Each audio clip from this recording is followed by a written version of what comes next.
नून league के senior रहनुमा ख्वाजा आसिफ की गिरफ्तारी को 6 महीने होने वाले हैं, मगर अब तक नैब उनके खिलाफ रेफरेंस दायर नहीं कर सका है। अदालतें मुसलसल बरहमी का इजहार कर रही हैं। पहले लाहौर की एहतसाब अदालत ने बरहमी का इजहार किया और अब आज लाहौर हाई कोर्ट ने भी बरहमी का इजहार किया। लाहौर हाई कोर्ट में आज ख्वाजा आसिफ की जमानत की दरख्वास्त पर समाअत हुई। समाअत के दौरान नैब प्रोसिक्यूटर ने अदालत को बताया कि रेफरेंस बनाकर इस्लामाबाद भेज दिया है, 2 हफ्ते का वक्त दे दें, सब पेश कर देंगे। इस पर जस्टिस आलिया नीलम ने कहा कि क्या हम दरख्वास्त जमानत को 2 हफ्ते तक इल्तवा में रखें? इतने अरसे से ये केस इल्तवा में है। अदालत ने पूछा कि मुलजिम कब से जुडिशल रिमांड पर है। उस पर ख्वाजा आसिफ के वकील ने बताया कि मुलजिम 27 जनवरी से जुडिशल रिमांड पर है। 3 साल से नैब एक ही सवाल कर रहा है। फिर जस्टिस आलिया नीलम ने सवाल उठाया कि नैब 27 जनवरी से अब तक क्या कर रहा था? क्या हम नैब के वकील की ख्वाहिश पर चले? दौरान समाज जस्टिस शहबाज रिजवी ने समाअत दिए कि यह मुनासिब नहीं है कि इदारे की तरफ से कहा जाए कि डॉक्यूमेंट नहीं है। अदालत ने केस की समाअत पीर तक मुलतवी कर दी और रिमार्क्स दिए कि कोई मजीद तारीख नहीं दी जाएगी। पीर को तमाम दस्तावेजात के साथ पेश हों। यह पहला मौका नहीं है कि अदालत रेफरेंस दायर न करने पर नैब पर बरहम हुई है। 26 मार्च को ख्वाजा आसिफ केस की समाअत के दौरान एहतसाब अदालत के जज ने नैब के तफ्तीशी अफसर को मुखातिब करते हुए रिमार्क्स दिए थे कि मुलजिम के खिलाफ रेफरेंस मुकम्मल नहीं किया जा रहा। इस तरह के मामलात में अदालतों को क्यों घसीटा जा रहा है? अदालत का क्यों मजाक उड़ा रहे हैं? बताएं कि ख्वाजा आसिफ का रेफरेंस तब आएगा जब जमानत मंजूर हो जाएगी। इसी समाअत में नैब के तफ्तीशी अफसर ने अदालत को बताया था कि ख्वाजा आसिफ के खिलाफ रेफरेंस तैयारी के मराहिल में है।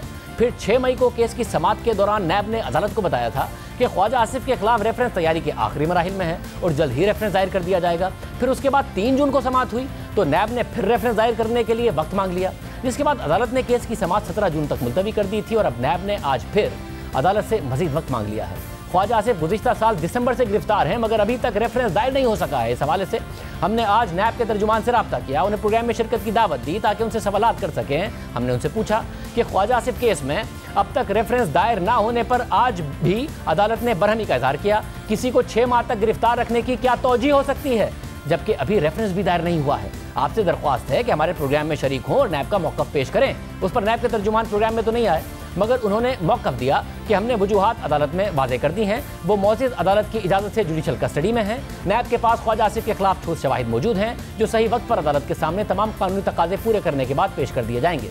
इससे पहले भी ख्वाजा आसिफ के केस में 3 जून को जब हमने नैब से पूछा था कि क्या नैब ने ख्वाजा आसिफ को शवाहिद के बगैर गिरफ्तार कर लिया था, तो नैब ने यही मौक़िफ़ अख्तियार किया था कि ख्वाजा आसिफ के खिलाफ ठोस शवाहिद मौजूद है, मगर ख्वाजा आसिफ की गिरफ्तारी को 6 महीने हो गए हैं।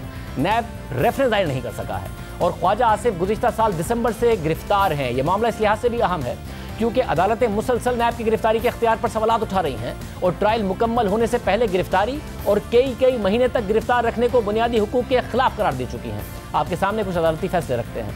गुज़िश्ता साल जुलाई में सुप्रीम कोर्ट ने ख्वाजा साद रफ़ीक के केस में अपने फैसले में लिखा था कि आइन में सिर्फ एक बुनियादी हक है जो गैर मशरूत है और उसे किसी सूरत मजरू नहीं किया जा सकता और ना ही उसकी खिलाफ वर्जी हो सकती है। वो हक है इंसानी वकार का और ट्रायल से पहले गिरफ्तार करके कैद रखने के संगीन नताइज होते हैं। ऐसी गिरफ्तारियों से बेइज्जती और तौहीन होती है, ना सिर्फ मुल्जिमान की बल्कि उनके खानदान की। गिरफ्तारी किसी शख्स की शोहरत, साख और मुआशरे में उसकी मौजूदगी को बुरी तरह मुतासिर करती है, उसे नफरत का निशाना बनाती है। और आज की मीडिया के दौर में किसी भी मुल्जिम की गिरफ्तारी और उसके खिलाफ इल्जामात लगाना कयासराइयों की एक ऐसी मुहिम को जन्म देता है जिससे उसके खानदान की तजलील की जाती है, उन्हें शर्मिंदा किया जाता है और इस तरह एक शख्स के वकार को खतरे में डाल दिया जाता है। ज़्यादातर लोगों को जुर्म साबित होने से पहले की गिरफ्तारी और जुर्म साबित होने के बाद की गिरफ्तारी का फ़र्क ही नहीं पता होता। इसके अलावा सुप्रीम कोर्ट ने अपने फैसले में मजीद लिखा था कि जब इस सवाल का सामना हो कि मुल्जिम को जमानत दी जाए या नहीं, तो फिर यह बात जहन में रखनी चाहिए कि जमानत का मकसद यह है कि मुल्जिम की ट्रायल में हाजिरी यकीनी बनाई जाए। इसका मकसद सज़ा या एहतियात नहीं, किसी शख्स को गिरफ्तार करना और उससे आज़ादी छीनने को सज़ा के अलावा और कुछ नहीं समझा जा सकता, खासतौर पर उस वक्त जब मुल्जिम के ट्रायल पर हाजिरी को यकीनी बनाने के मुतबादिल रास्ते मौजूद हों।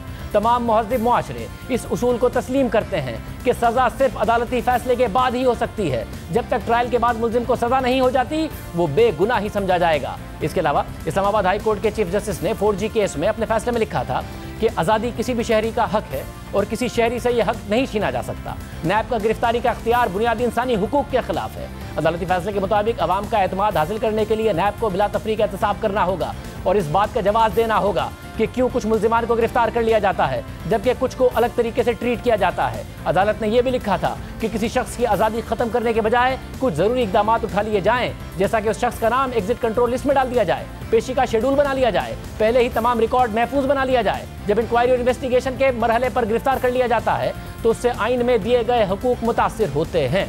इसी तरह LNG केस में इस्लामाबाद हाई कोर्ट ने अपने फैसले में लिखा कि व्हाइट कॉलर क्राइम में किसी भी शख्स की गिरफ्तारी के लिए ठोस वजूहात का होना जरूरी है, खासतौर पर उस वक्त जब मुलजिम तहकीकात में ताउन कर रहा हो या उसके फरार होने का खदशा ना हो। इन हालात में दरख्वास्त गुजार को कैद में रखना उसे सजा देने के बराबर है। हालांकि हकीकत यह है कि जब तक जुर्म साबित ना हो जाए मुलजिम बेगुनाह समझा जाता है। किसी भी कसूरवार को दिए जाने वाले रिलीफ का इजाला उसे सजा देकर किया जा सकता है, मगर किसी बेगुनाह की कैद का इजाला मुमकिन नहीं है।